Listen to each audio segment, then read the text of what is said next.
Hello, yoga fam. I'm so happy to see that so many of you have started doing yoga during this lockdown, and I just want to help you out a little bit uh, with your alignment, because when I see some pictures, it really hurts my body.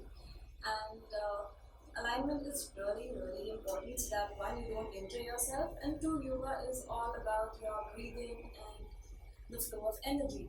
So if your alignment is not right, you're actually blocking the flow of breath, and you're blocking how the energy is moving in the body. So you might feel more tired instead of feeling more energetic. So I'm going to start with something very, very, very basic. The Surya Namaskars that we are all doing, and since it has 12 postures in it, you'll actually be correcting the alignment for all 12 postures. So let's begin.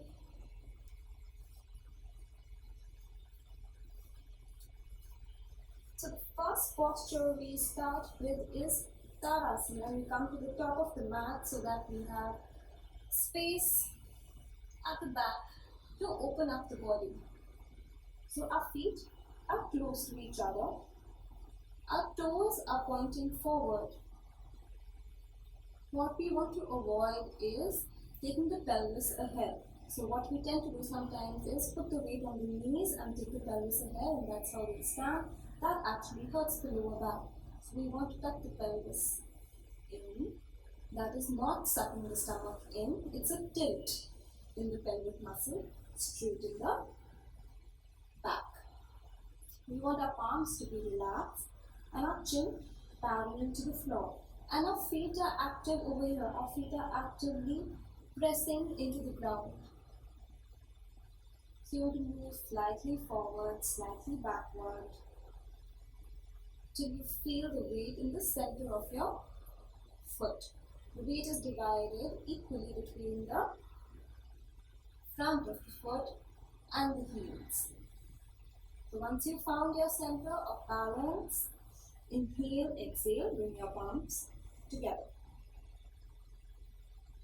Now from here, we inhale, take our arms up and arch backward. Now what we tend to do over here is try to go as low as possible, and we do that with our neck. So the first instinct is this. This is jackknifing the neck. You're actually going to hurt your neck. So what you want to do here is take your arms up, keep your arms parallel to your ears. So the position of the arms and the ears does not move in the entire posture. You want to feel like someone is pulling your hips up. So the movement is actually from the lower back and not from the neck. So someone takes the hips up, arms and ears are parallel to each other.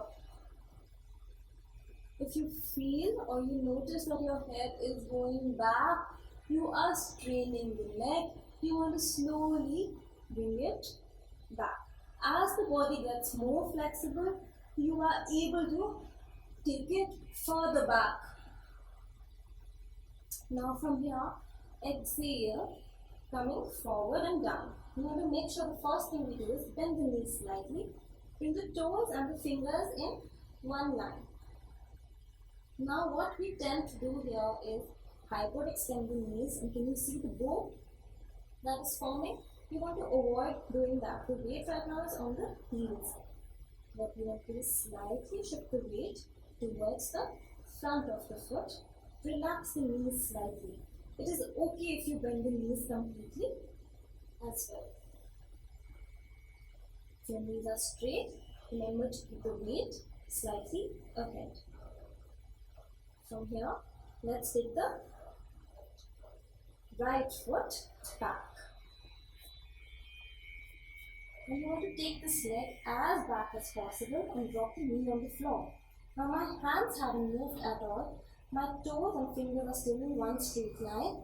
And what I want to make sure in this posture is that the knee is on top of the ankle. The knee should not go ahead of the ankle. You'll feel a strain in the knee, and you might end up injuring yourself. So we want to make sure knee and ankle one straight line. Hold the breath and we come into a plank. So we drag the foot back. Again, notice how the arms are not moving. My palms are completely open. And the weight is actually on the front and the fingertips. It is not on the wrist. So from here, we take the knees back and we come into a plank. In the plank, our back is absolutely straight. What we want to avoid doing is pushing the feet forward and taking all the weight on our shoulders. Our back is absolutely straight and we are looking ahead. Sometimes what we tend to do is drop the pelvis down. We want to slowly pull it back up. Keep it parallel to the floor. Keep the ribs tucked in. Keep the core engaged. From here, we drop the knees down, chest between our palms, and chin onto the floor. You want to make sure that the hips are not touching the floor at all. There's a gap between the floor and the hips. Now inhale as we come into Cobra. The first thing we want to do is extend the legs out and feel like it is reaching towards the wall behind us. Now we want to make sure the pelvis is what is tapping into the floor and pushing us up. And we slowly start to come up, keeping our elbows tucked into the body. We want to look slightly up. And from here you want to lift your arms off the floor and see how your back is engaged. And then bring the arms back down. The weight of this posture is actually not on your arms. From here, if you want to extend your arms, you slowly start coming up. But one thing you want to avoid is bringing the shoulders up to the ears. This hurts the neck and it hurts the body. The shoulders are pulled away, elbows are bent and tucked into the body. From here, exhale, inverted V.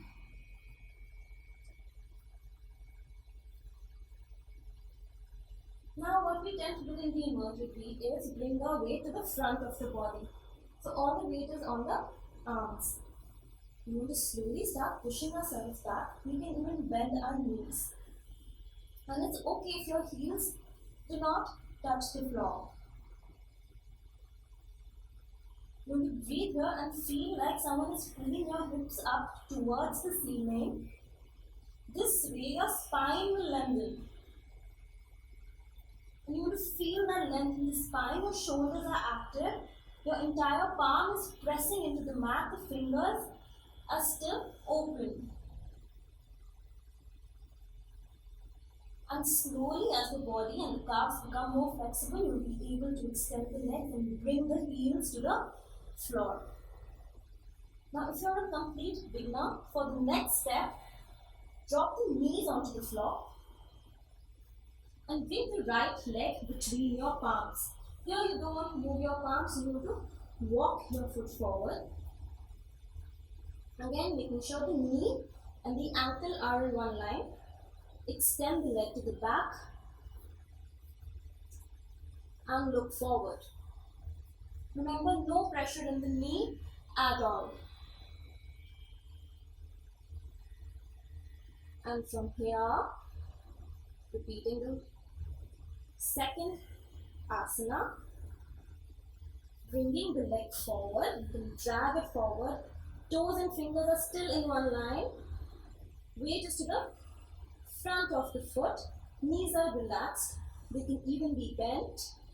You're looking down, your spine is absolutely relaxed. And again, inhale, come up, arch back, exhale, release, drop your arms down. Now let's repeat it again on the left side, this time keeping the breath in mind. Inhale, exhale, palms are together. Inhale, arms up and arch back. Exhale, forward and down. Inhale, take the left leg back. Hold the breath, come into plank. Knees, chest, chin as you exhale. Inhale, cobra. Exhale, inverted V. Inhale, bring the left leg forward between your palms. Exhale, right leg forward. Inhale, come up, arch back, and exhale, release. If you noticed, I did not move my palms at all from where they were. This helps to keep the alignment right and to flow faster into Surya Namaskar. I hope this helps you and have a very, very safe practice. Thank you.